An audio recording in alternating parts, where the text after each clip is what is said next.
जितनी जगह भी अभी आपने विजिट की है, तो मैं चाहती हूँ आप हमारे दर्शकों के साथ ज़रूर शेयर कीजिए कि कैसा एक्सपीरियंस आपका यहाँ रहा।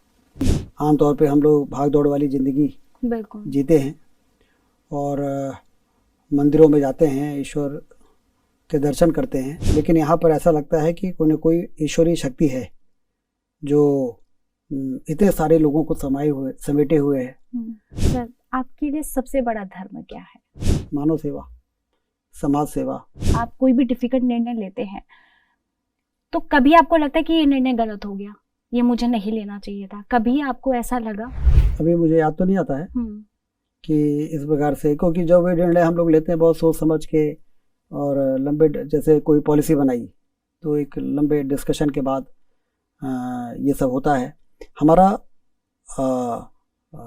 उद्देश्य पवित्र होता है। ओम शांति ही सभी समस्याओं का समाधान है।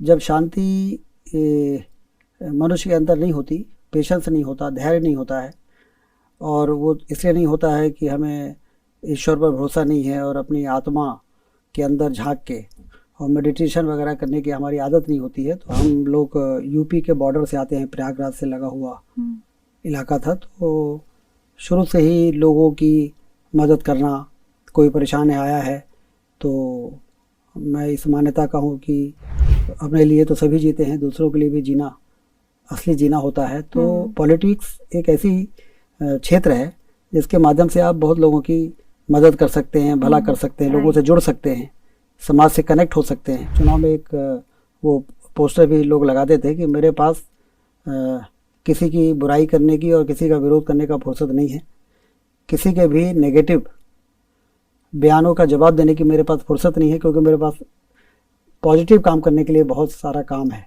और समय कम है। इसलिए मैं उस मिशन में लगा हूँ और उस काम को पूरा करने के लिए पूरी रफ्तार के साथ दौड़ रहा हूँ।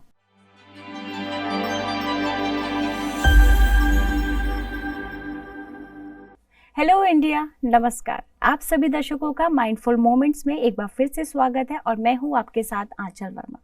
दोस्तों, आज हमारे साथ है मध्य प्रदेश के उप मुख्यमंत्री श्री राजेंद्र शुक्ला जी। अपने नेतृत्व और दूरदर्शी सोच से समाज और राज्य को नई दिशा देने वाले वे एक प्रेरणादायक व्यक्तित्व है। आइए उनसे उनके सफर, चुनौतियों और जीवन के अनुभवों पर चर्चा करते हैं। लेकिन सबसे पहले सर का स्वागत करते हैं और फिर सवालों का सिलसिला शुरू करते हैं। सर, आपका बहुत बहुत स्वागत है। धन्यवाद। सर, मैं आपसे आज बहुत सारे सवाल पूछने वाली हूँ, आपके राजनीतिक करियर से भी जुड़े हुए। लेकिन मेरा सबसे पहला सवाल आपसे ये है, आप ब्रह्मा कुमारीज के हेडक्वार्टर आए और यहाँ आकर के आपने क्या अनुभव किया? मैं आपका वो एक्सपीरियंस सुनना चाहती हूँ। और आप जितनी जगह भी अभी आपने विजिट की है, तो मैं चाहती हूँ आप हमारे दर्शकों के साथ ज़रूर शेयर कीजिए कि कैसा एक्सपीरियंस आपका यहाँ रहा। कि यहाँ आने से तो एक अलग तरह की अनुभूति, खास तौर से आध्यात्मिक और ईश्वर की उपस्थिति, इन सब चीज़ों का एहसास होता है। क्योंकि आमतौर पे हम लोग भाग दौड़ वाली ज़िंदगी बिल्कुल जीते हैं और मंदिरों में जाते हैं, ईश्वर के दर्शन करते हैं,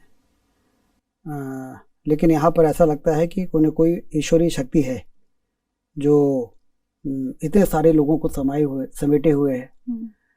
हजारों लोग यहाँ पर सेवा भावना से, कोई सब्जी काट रहा है, कोई खाना बना रहा है, कोई खाना परोस रहा है। और शुरू में तो हमको लगा कि सब यहाँ के एम्प्लॉयज़ होंगे, लेकिन बाद में मालूम पड़ा कि ये सारे लोग सेवा भावना से यहाँ पर या तो फुल टाइमर हैं या फिर वो 15-15 दिनों के लिए पूरे देश के कोने कोने से आ रहे हैं। हाँ जी, हाँ। और लोगों को भोजन करा के और खुश हो रहे हैं। उनको लगता है कि जैसे हम ईश्वरीय कार्य कर रहे हैं। तो इस प्रकार का ये जो जगह है, ये इस बात को प्रमाणित करती है कि शिव बाबा जिनको उसी प्रकार से ईश्वरीय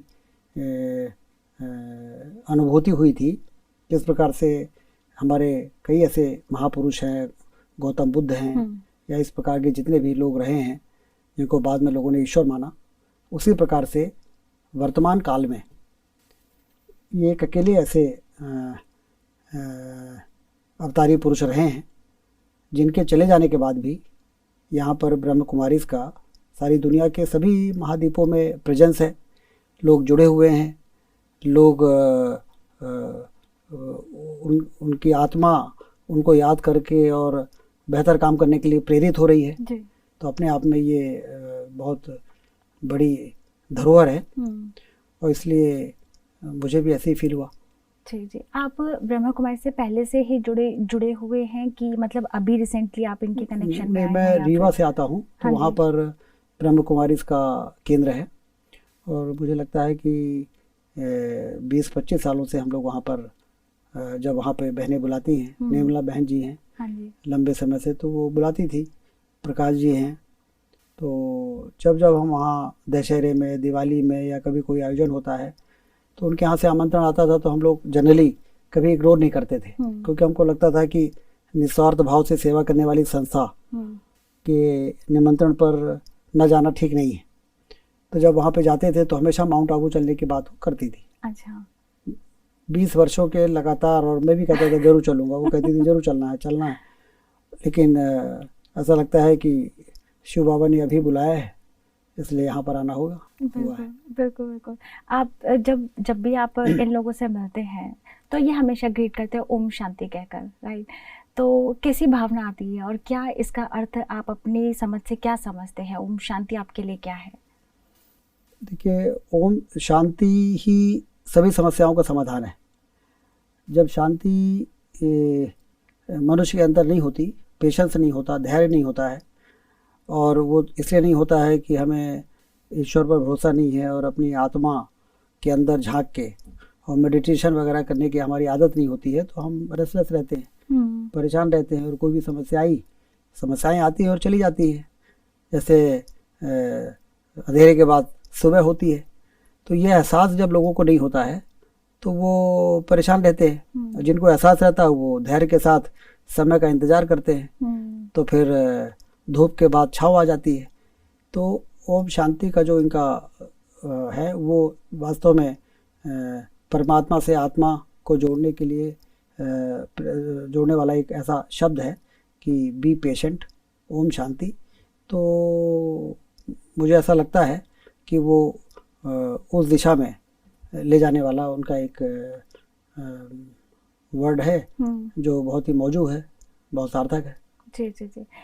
ये तो बात हुई आपके आध्यात्मिक अनुभव की, आध्यात्मिक सफ़र की। अब मैं आपसे आपके राजनीतिक सफ़र के बारे में थोड़ा सा जानना चाहूँगी, आपके निजी जीवन के बारे में जानना चाहूँगी। मैंने आपके बारे में पढ़ा, आप पहले इंजीनियर थे, फिर आपने राजनीति क्षेत्र में कदम रखा, उसके पीछे का क्या कारण था? देखिए, जब मैं इंजीनियरिंग कॉलेज में था तो भी छात्र राजनीति में था।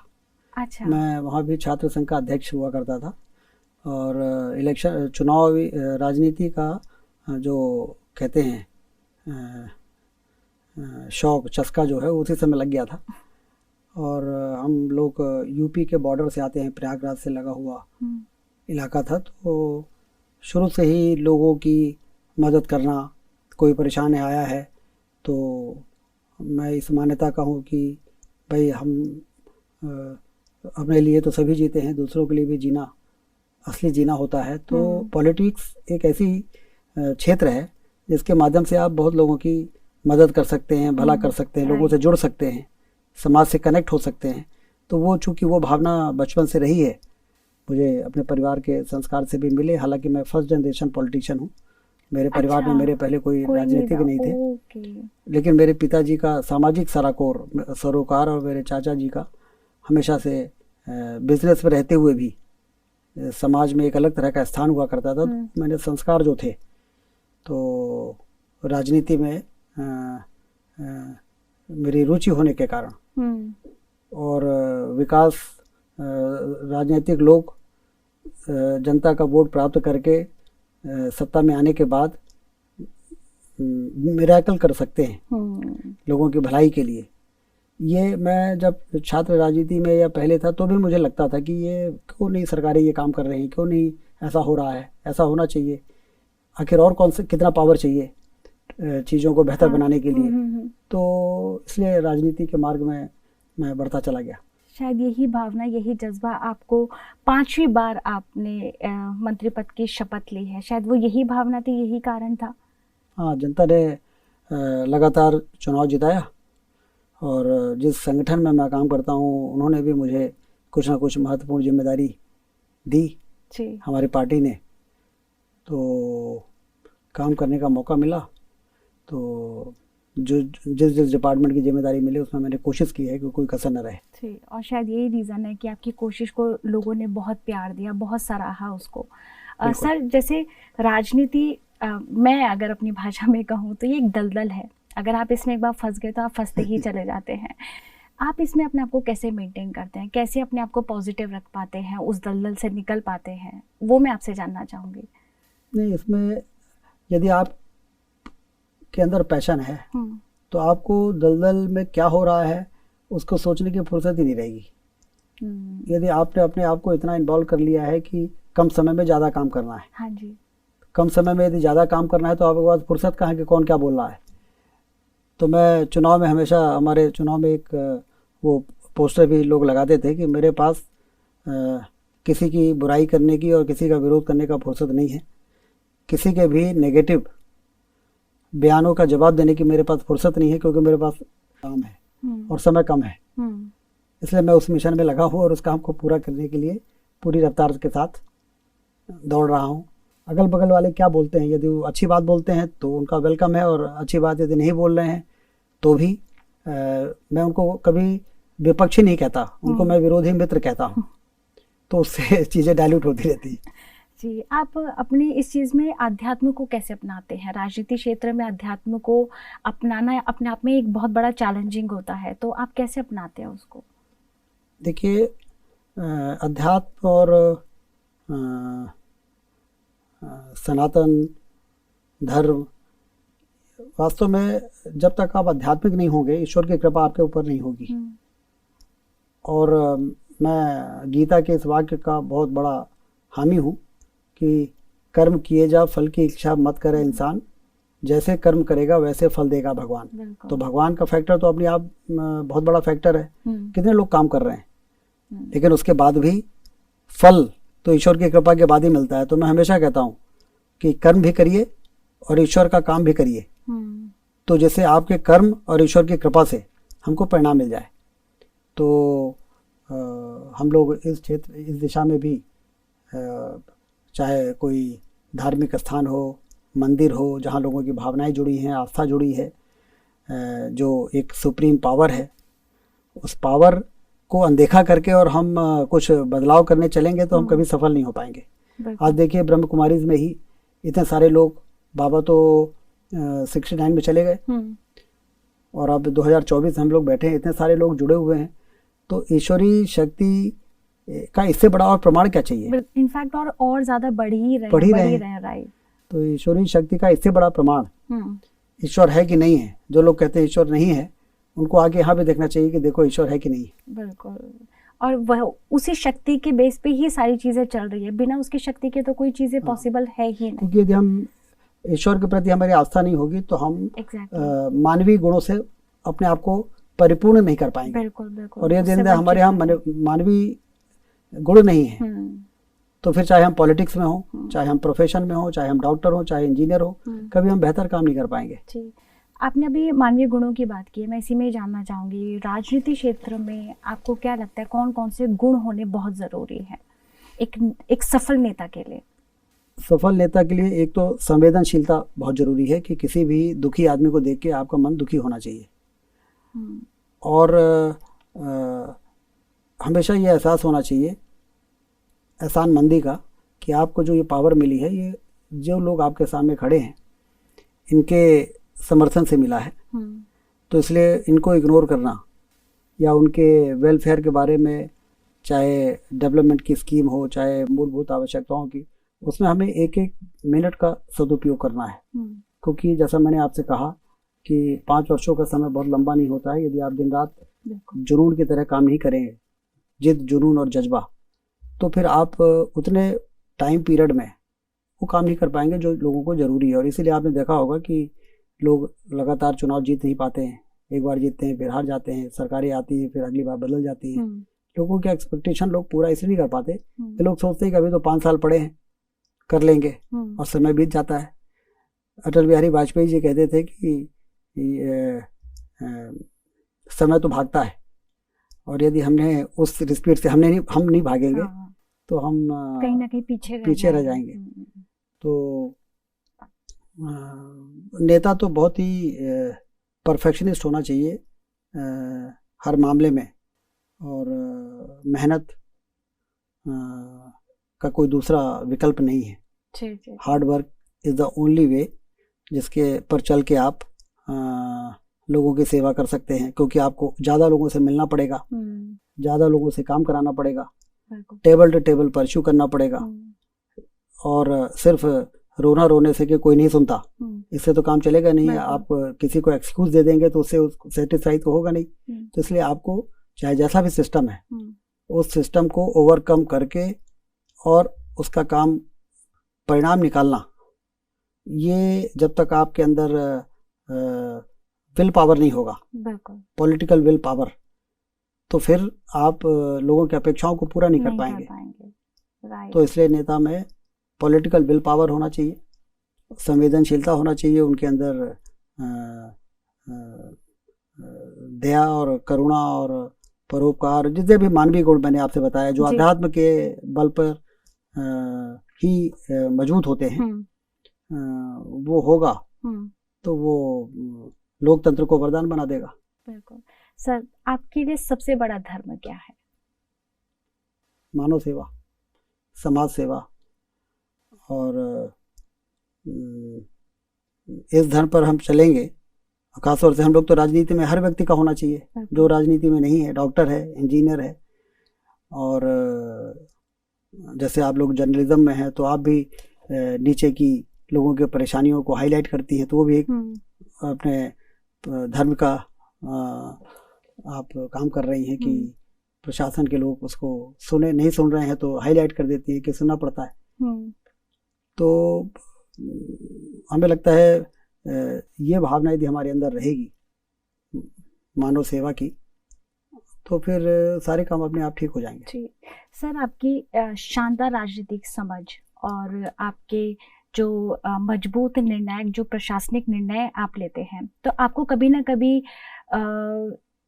कोई डिसीजन लेने में डिफिकल्टी तो आती होगी, क्योंकि आप देश के लिए आप कोई डिसीजन ले रहे हैं, अपने लोगों के लिए डिसीजन ले रहे हैं, तो उसमें उस निर्णय को लेने से पहले या जब आप कोई भी डिफिकल्ट निर्णय लेते हैं तो कभी आपको लगता है कि ये निर्णय गलत हो गया, ये मुझे नहीं लेना चाहिए था? कभी आपको ऐसा लगा? अभी मुझे याद तो नहीं आता है कि इस प्रकार से, क्योंकि जो भी निर्णय हम लोग लेते हैं बहुत सोच समझ के और लंबे, जैसे कोई पॉलिसी बनाई तो एक लंबे डिस्कशन के बाद ये सब होता है। हमारा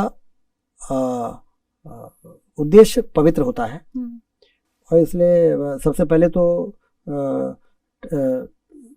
परिणाम को ध्यान में रख के और कार्य योजना, पॉलिसीज और डिसीजंस लिए जाते हैं।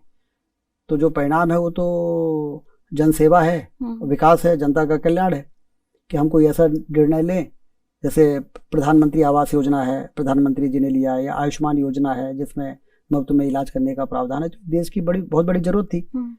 तो और उसके लिए तो उद्देश्य तो पवित्र है, उसको ध्यान में रख के और फिर उस पॉलिसी को बनाने का काम होता है। तो अभी तक ऐसी कोई परिस्थिति आई नहीं, जहाँ तक मुझे याद आती है, कोई भी ऐसा निर्णय हम लोगों ने लिया हो जो जनता के हितों के खिलाफ रहा हो।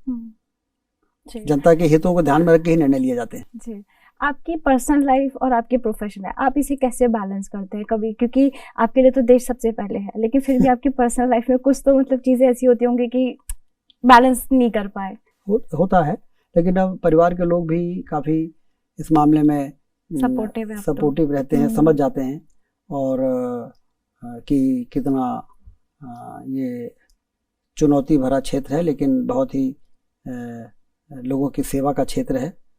तो अब चूंकि लंबा समय हो गया है, 20 साल से तो मैं विधायक ही हूँ, तो परिवार भी उस तरीके से, और फिर हम लोग समय भी निकाल भी लेते हैं, कभी बीच में कहीं 2-4 दिन के लिए घूमने का प्रोग्राम भी बना लेते हैं, तो उससे चीजें हो जाती हैं। सर, आप यहाँ से जब आप ब्रह्मा कुमारी हेडक्वार्टर आए, यहाँ से सबसे प्यारी चीज या सबसे ज्ञान वाली चीज आप घर लेके कौन सी जाने वाले हैं?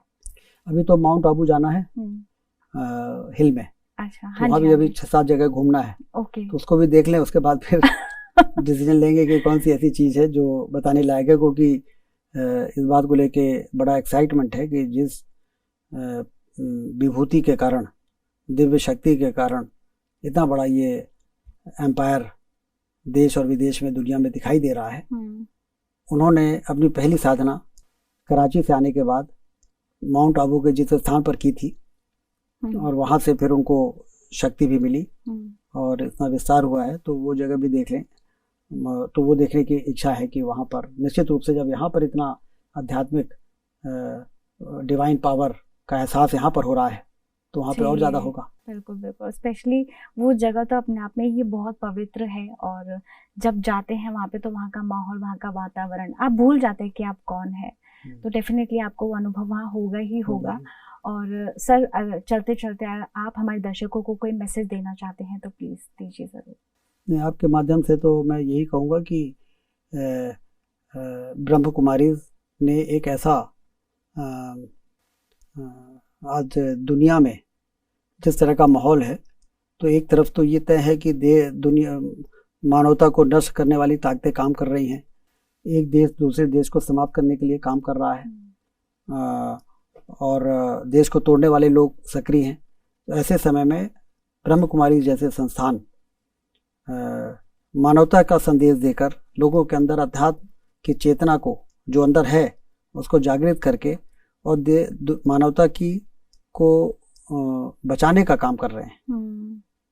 मनुष्य के अंदर मनुष्य को वास्तव में मनुष्य बनाने का काम कर रहे हैं। तो इतना बड़ा काम करने वाली संस्था के संदेशों को हम लोग अपनाएं, उनको अपने जीवन में उतारें, जिससे कि हम एक अच्छे नागरिक भी बने, और भारत वैसे भी विश्व गुरु के स्थान के दर्जे का हकदार है। भारत विश्व गुरु बनने की दिशा में मजबूती से आगे बढ़ रहा है। स्वामी विवेकानंद जी ने कहा था कि भारत 21वीं सदी भारत की होगी, 21वीं सदी चल भी रही है। तो एक ऐसा हम लोग भाग्यशाली हैं कि हम लोग ऐसे दौर के लोग हैं जो भारत को एक सुप्रीम पावर बनते हुए देख रहे हैं। दुनिया हमारे इशारे पर चलेगी, और भारत के इशारे पर दुनिया को चलना इसलिए ज़रूरी है क्योंकि भारत ही सारी दुनिया को की मानवता की रक्षा करने का काम कर सकता है। तो इसलिए आध्यात्मिक चेतना को हमें जागृत करना चाहिए, जिससे कि साइंस और टेक्नोलॉजी जो बहुत तेज़ी के साथ आगे बढ़ रही है, अध्यात्म और सनातन और हमारी सभ्यता और संस्कृति भी यदि पैरेलली साथ में चलेगी, तो ये जो होने वाला विकास है आने वाले दिनों में, वो वरदान बनेगा। जी, और सर जैसे आप जैसे नेता अगर हमारे साथ जुड़े रहेंगे तो डेफिनेटली हम उस मुकाम पर पहुंच जाएंगे जो मुकाम पर हम देखना चाहते हैं अपने भारत को। सर, आप अपना कीमती समय निकाल कर यहाँ आए हैं, आपने हमारे दर्शकों के साथ बहुत ही प्यारी बातें साझा की, अपने अनुभव बताए, और बहुत सारी चीज़ें ऐसी बताई हैं जो लोगों को आपसे प्रेरणा लेनी चाहिए। Thank you so much for coming. Thank you sir. ओम शांति। बहुत बहुत धन्यवाद। ओम शांति। तो दोस्तों, ये थे हमारे साथ श्री राजेंद्र शुक्ला जी। सर के साथ यह प्रेरणादायक बातचीत हमारे लिए और आप सभी के लिए बेहद खास रही है। सर के विचार और अनुभव निश्चित रूप से हमें और हमारे दर्शकों को नई प्रेरणा देंगे, और जो सर के आज अनुभव रहे हैं, मैं समझती हूँ कि हमारे साथ साथ आप लोगों ने भी वो प्रेरणा ज़रूर ली होगी। सर के उज्जवल भविष्य की भी हम कामना करते हैं, और दर्शकों, जो सर ने आज यहाँ बातें बताई है, मैं उम्मीद करती हूँ कि ये आप अपने जीवन में ज़रूर उसको लागू करें। आज के प्रोग्राम में बस इतना ही। आप देखते रहिए हमारा खास प्रोग्राम माइंडफुल मोमेंट्स। नमस्कार। ओम शांति।